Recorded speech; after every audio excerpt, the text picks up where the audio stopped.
자, 선조가 재위한 지 36년째 되던 해인 1603년 8월 22일 조선 조정은요 한통의 보고를 받고 큰 충격에 빠집니다.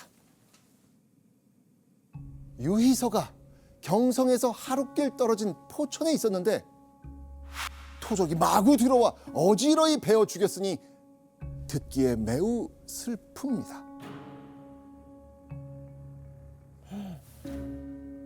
유희서는요 왕의 비서실장인 정삼품, 도승지까지 역임한 조선 조정의 현직 관료였습니다. 당시 유희서는요 이 조상들의 무덤에 찾아가 이 제사를 지내기 위해서 선조에게 짧은 휴가를 받아 포천을 방문한 상태였죠. 불과 8일 전만 해도 나란 일을 논하는 경연에 참여했던 그 신하가 죽었어요. 허망하게 사망했다는 소식을 듣고 선조는 큰 충격에 빠져 경연까지 중지시킵니다. 고위 관료가 도둑들에게 잔인하게 살해당한 이 사건, 해결순이 영순위가 될 수밖에 없는 거예요. 교수님, 그럼 혹시 고위 관료가 습격을 받는 일이 약간 좀 드문 일이에요? 아주 드문 일이죠. 너무나 충격이니까 당시 선조는 혹시 이게 무슨 별난이 아닌가 해가지고 전국 팔도에 명령을 내려서 혹시 모를 별난에 대비해라 라고 경계태세를 엄청나게 강화시킵니다. 하지만 사건 발생 5개월이 지나도 범인은 오리무중이었습니다. 지지부진한 수사에 피해자 유희서의 가족들은 하루하루 원통한 나날을 보낼 수밖에 없었죠. 그러다 1604년 1월 13일 상을 치르는 중인 유희서의 본가에 30여 명의 괴한이 난입합니다. 괴한들은요 죽은 유희서의 제사상 앞에 짊어지고 온 무언가를 내던집니다. 도둑 김덕윤의 시신을 메고 집 안으로 돌입하여 죽은 아들의 괴연에 버려두었다. 자, 괴한들이 이 제사상 앞에 내던진 건 다름 아닌 유희서를 살해하는 데 앞장선 도둑 김덕윤이란 인물의 시신이었습니다. 그리고 이 괴한들은 유희서의 가족들 향해 이렇게 말하죠. 유희서의 어미, 아내, 자식들은 이 시신을 함께 먹으라! 이 괴한들은 정말 천인공노할 말을 던지고는요 유희서의 어머니와 아내의 머리채를 잡고 마구 구타하기까지 합니다. 조선 조정의 고위 관료를 잔인하게 살해하고 피해자 가족에게 반인륜적인 행위를 일삼은 인물의 정체. 오늘의 주인공 임해군입니다. 자, 이 조선의 왕자 임해군은 대체 왜 이렇게까지 끔찍한 일을 저지른 걸까요?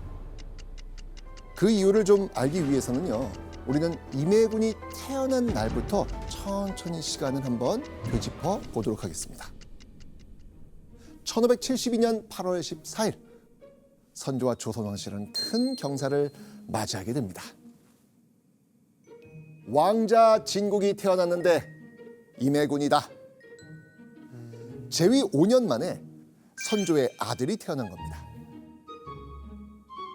조선의 왕이 되어 21살 나이에 첫 아들을 얻은 선조의 마음, 무척이나 기쁘고 감격스러웠겠죠. 선조에게 첫 아들은 너무나 간절했던 존재였거든요. 선조는 본래 정상적이었으면 왕위에 앉을 사람이 아니거든요. 근데 그 바로 앞에 왕들인 12대 인종, 13대 명종 이 두 왕이 전부 후사 없이 그냥 죽었죠. 그러다 보니까 마지막 직전 왕인 명종이 살아있을 때 자기 조카 항렬의 왕자들 중에서 가장 이뻐하던 아이가 한 명 있었고 그 아이를 지목했지요. 해서 왕위에 오른 사람이 선조입니다. 그러다 보니까 선조는 궁궐 내에도 자기 지지 기반이나 세력도 하나도 없고요. 그러니까 더더욱 빨리 내가 아들을 낳아서 내 후계 구도를 안정시키고 튼튼하게 해야겠다. 이런 마음이 다른 왕들보다는 훨씬 강했죠. 선조의 왕비는요 3년째 임신을 하지 못하고 있는 상황이었습니다. 그런데 선조의 후궁 공빈 김씨가 첫 아들 임해군을 낳은 거예요. 자, 그리고 3년 뒤 선조는 또 한 명의 아들을 얻게 됩니다. 광해군. 그렇죠. 선조와 임해군의 어머니 공빈 김씨 사이에서 둘째 아들 광해군이 태어난 겁니다. 뭐 물론 중전이 낳은 적자는 아니었지만 맞아요. 선조는요 두 아들을 끔찍이도 아낍니다. 그런데 몇 해 지나지 않아 임해군과 광해군 두 형제는요 아버지 선조의 눈치를 살펴야 했습니다. 공빈이 산병으로 죽자 인빈이 그 대신이 되었다. 바로 임해군과 광해군의 어머니인 공빈 김씨가 광해군을 낳고 2년 만에 출산 후유증으로 사망한 겁니다. 아니, 와. 그리고 공빈이 죽기 전 선조는 이미 인빈 김씨와 사랑에 빠져 있었거든요. 당시 인빈 김씨는요 선조의 셋째 아들 의안군을 출산한 상태였습니다. 자, 이때 선조는요 인빈 김씨와 의안군에게 푹 빠져가지고 어린 임해군과 광해군을 향한 관심이 차갑게 식어버린 거예요. 그런데 1년 후인 1578년 12월 눈칫밥을 먹던 임해군과 광해군은요 아버지 선조의 관심으로부터 더욱더 멀리 떨어지게 됩니다. 뭐야? 또 태어났어요? 인빈 김씨가 또 한 명의 아들을 낳은 거예요. 인빈 김씨가 낳은 셋째 아들 의안군이 있었지만 선조는요 이 넷째 아들 신성군을 유독 더 아꼈다고 합니다. 자, 이 임해군은요 아버지의 관심과 사랑을 받지 못한다는 사실에 너무나 괴로웠을 거예요. 그리고 자신을 바라봐주지 않는 아버지를 원망하지 않았을까요? 원망하죠. 자, 그러던 어느 날 선조의 관심 바뀌던 임해군과 왕자들에게 흥미로운 일이 생깁니다. 선조가요 네. 이 성대한 보물들을 쫙 진열해 둔 뒤 이 왕자들을 불러 모은 겁니다. 그리고 하는 말, 마음에 드는 거 한번 가져봐라. 내 중에서 한 번씩 하나 골라봐라. 와. 선조의 명령이 딱 떨어지자 왕자들은 뭐 서로 가지겠다며 앞다퉈서 보물을 챙기기 시작합니다. 근데 이때 선조의 눈에 탁 들어온 한 왕자가 있었습니다. 광해군? 광해군. 바로 광해군이었습니다. 자, 이 값비싼 보물을 챙기기 위해 다른 왕자들이 막 다투는 동안 광해군은 조용히 붓과 멍만 챙긴 겁니다. 와. 선조는요 눈앞의 이게 눈이 멀어 이 싸우는 왕자들과 다르게 욕심 부리지 않고 어른스러운 모습의 광해군을 보고 깜짝 놀랐을 겁니다. 자, 이후 선조는요 왕자들에게 대뜸 이런 질문을 던집니다. 반찬 중에 으뜸은 무엇이냐? 왕자들은요 떡, 꿀, 고기 뭐 이런 자기가 좋아하는 반찬들을 말했습니다. 그런데 광해군은 궁금해요. 광해군 또 달라. 이렇게 얘기합니다. 소금입니다. 소금이 아니면 온갖 맛을 이루지 못하기 때문입니다. 광해군이 다른 왕자들의 대답을 그냥 지극히 평범하게 만들어버린 거예요. 그러니까. 자, 여러분이 만약 선조였다면 이런 광해군의 모습을 보고 어떤 생각이 드셨겠어요?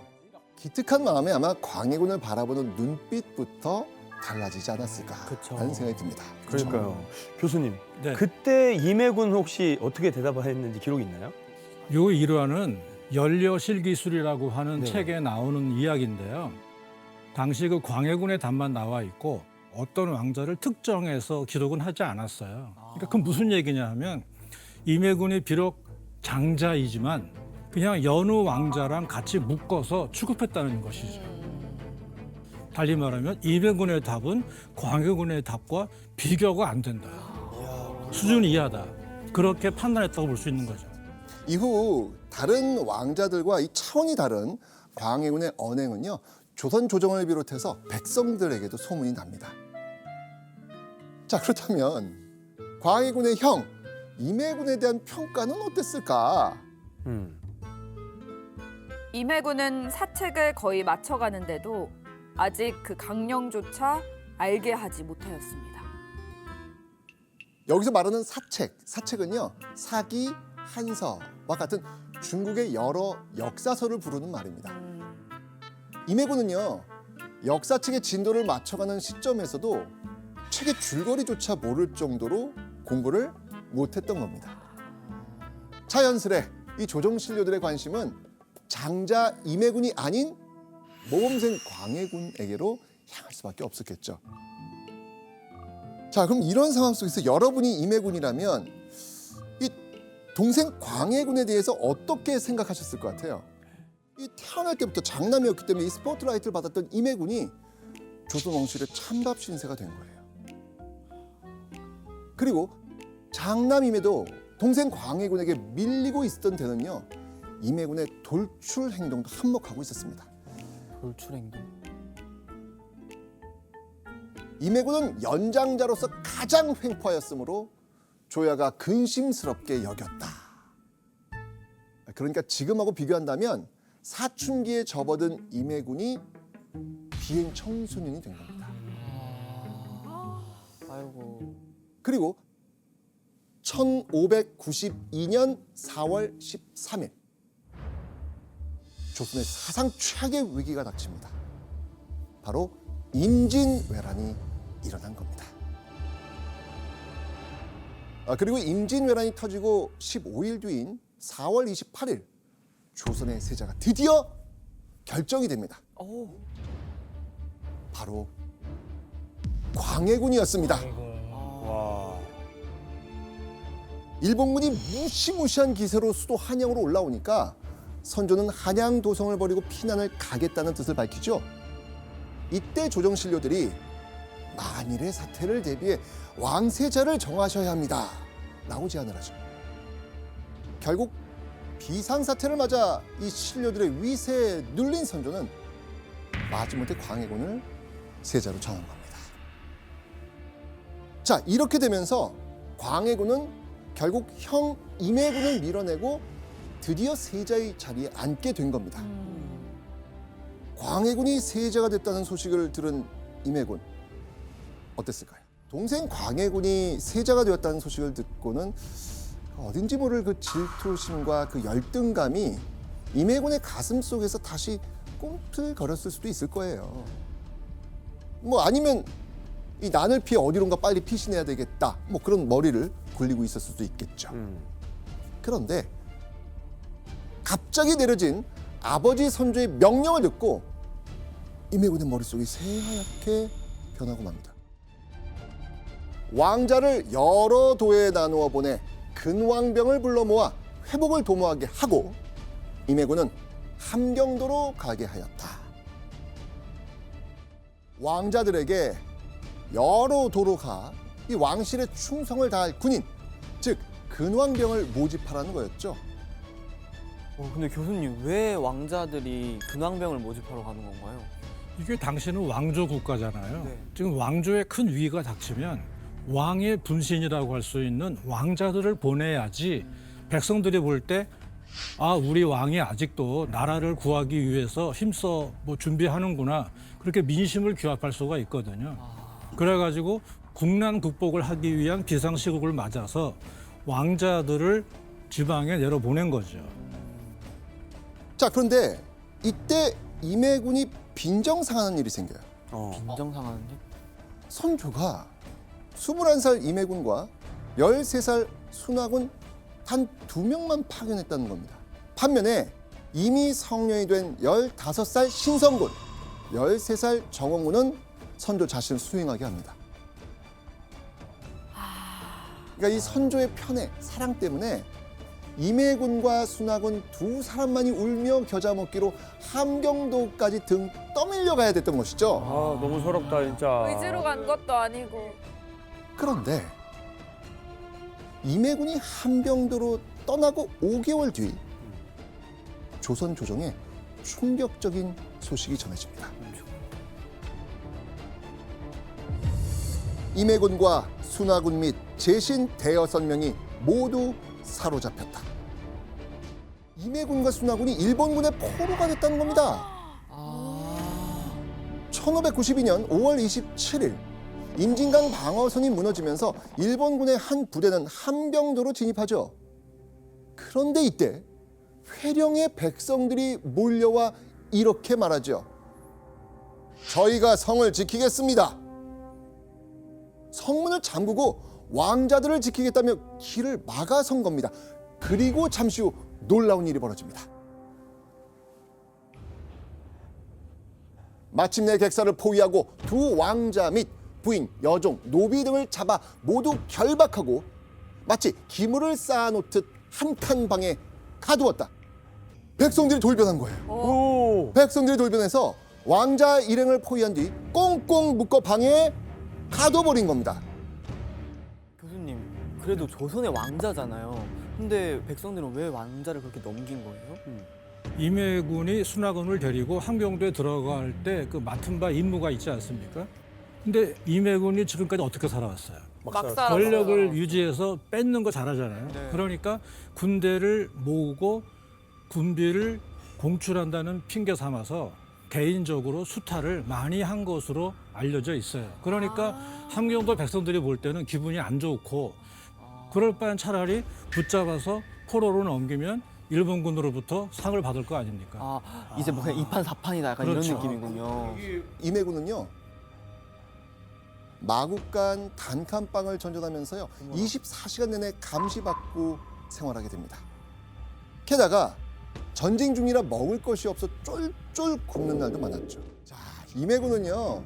언제 목숨이 끊어질지 모른다는 그 두려움에 떨면서 하루하루 고통 속에서 살았을 겁니다. 자, 근데 이 소식이요. 선조의 귀에도 들어갑니다. 이전까지 그 사고 뭉치의 기행만 일삼는 왕자들이었다고 해도 선조의 마음 불편했겠죠.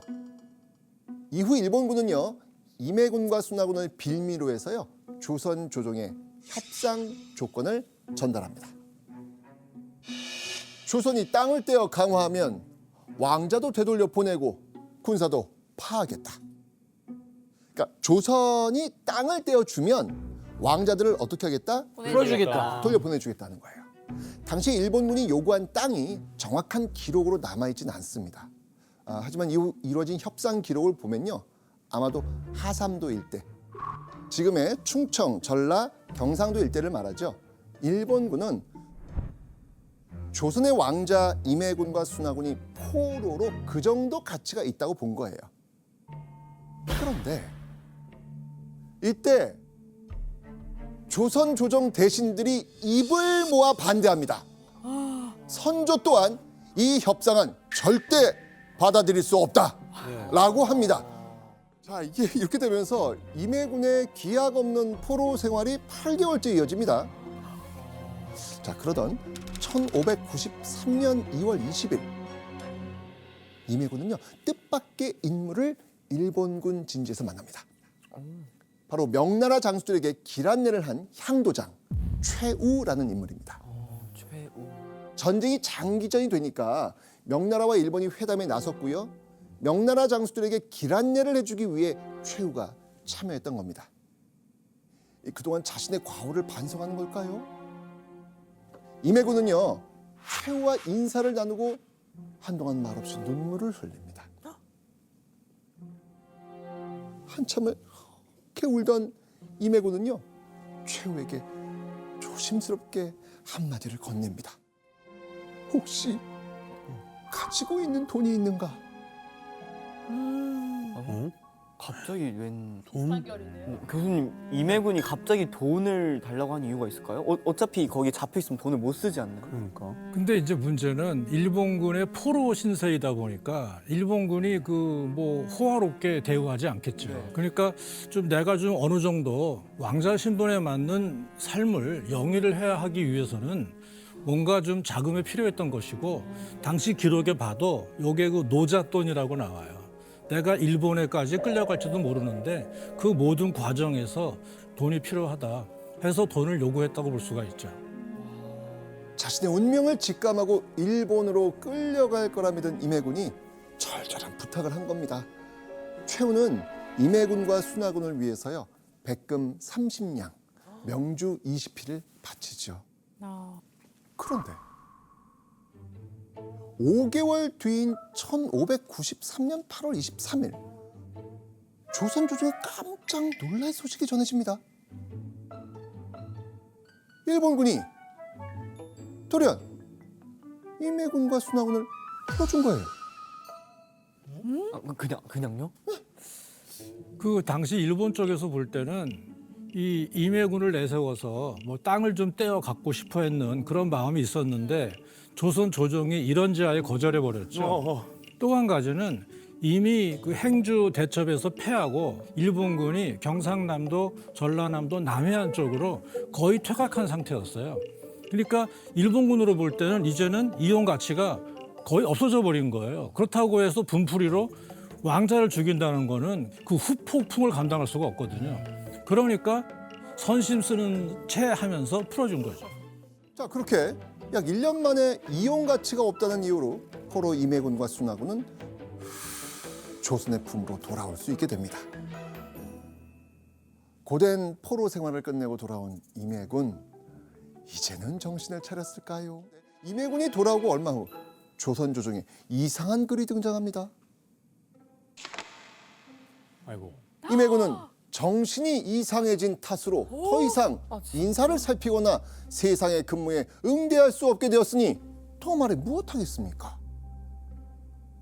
이 글은요, 조선의 왕이 명나라 황제에게 세자 책봉을 청하기 위해 보내는 외교 문서의 한 부분입니다. 그런데 사실 임해군은요 정신병에 걸리지 않았어요. 아니 그렇다면 조선의 관리는 대체 왜 없는 사실까지 지어내며 이런 글을 썼을까요? 광해군은요 임진왜란이라는 비상사태에 힘입어 세자가 된 겁니다. 그런데 명나라에서 계속해서 광해군의 책봉을 거부하는 거예요. 그럼 교수님 명나라는 왜 광해군을 거절한 걸까요? 요게 당시 명나라 내부 사정하고 아주 절묘하게 얽혔어요. 당시 명나라 황제가 만력제인데 만력제도 적자가 없었어요. 대신에 후궁이 낳은 아들들이 많았는데 만력제는 셋째 아들한테 마음이 깊게 가 있어요. 그런데 예부에 있는 명나라 관리들은 아니 장자가 멀쩡한데 왜 셋째를 태자로 삼으려고 하느냐. 고로던 타이밍에 조선에서 둘째 아들 광해군을 세자로 책봉해 주세요라고 하는 청원이 예부에 도착한 겁니다. 그러니까 예부의 관리 입장에서 볼 때는 이거를 덥석 승인을 해주면 황제하고 자기들이 줄다리기 할 때 자기네가 더 이상 버틸 명분을 상실해 버리는 거거든요. 그래서 무려 5차례나 거절을 한 거죠. 5차례나? 네, 다 합치면. 결국 광해군이 명나라로부터 세자 책봉을 받기 위해선 임해군이 세자가 될 수 없는 심각한 결격 사유가 필요한 상황이었습니다. 결국 관리는 광해군의 세자 책봉을 위해 임해군을 깎아내리는 글을 쓴 거예요. 그런데 사실 임해군의 상태가 이렇게 이상하다는 이 글은 명나라로 전해지지는 못해요. 선조가 임해군을 너무 나쁘게 묘사했다. 다시 작성하라고 한 거예요. 결국 신하들은 글을 수정했지만 이번에도 또 선조의 마음을 거스르고 맙니다. 그러니까 선조는 임해군에 대한 험담이 너무 노골적이다 라고 하면서 추상적인 표현으로 바꿀 것을 특별히 지시한 겁니다. 자, 그러면 여러분이 만약에 임해군이라면 어떤 생각이 들까요? 그러니까 임해군은 혹시 아버지가 나한테 세자가 될 기회를 주시려고 하는 거 아니야? 라고 설렜을 수도 있을 것 같아요. 자, 그렇다면 선조의 진짜 속내는 어땠을까요?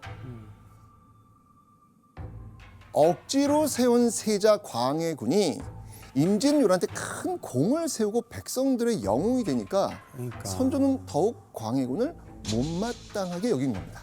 게다가 아끼던 인빈 김씨의 아들 신성군이 임진왜란 중 목숨을 잃었거든요. 흠 많은 아들 임해군을 선조가 자꾸 포장하는 이유는요. 바로 세자 광해군을 견제하려는 정치적 의도가 숨어 있었던 거예요. 그렇게 임해군에게는 일만의 기회가, 광해군에게는 위기가 찾아오게 됩니다.